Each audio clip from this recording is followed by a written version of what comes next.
पिताजी, कल मेरी विद्या देख लेना, बहुत कुछ करके दिखा दूंगा, लेकिन आपके सामने मेरी क्या बड़ाई करूं?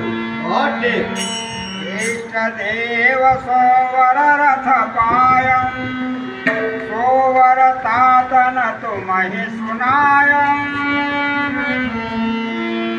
निज इष्ट देव से पिता मैंने क्या पिताजी निज इष्ट देव से पिता मैंने जो बल अमृत सुंदरत पाया था जो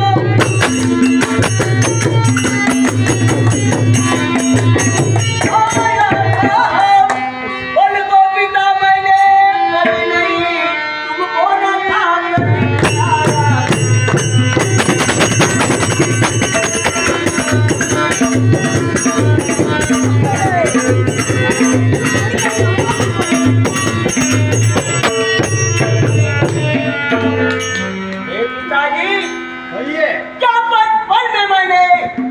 इष्ट देव की पूजा करके भगवान इष्ट देव से वरदान पाया था, वह तुम्हें अभी तक नहीं बताया। बहुत ठीक इंद्रजीत।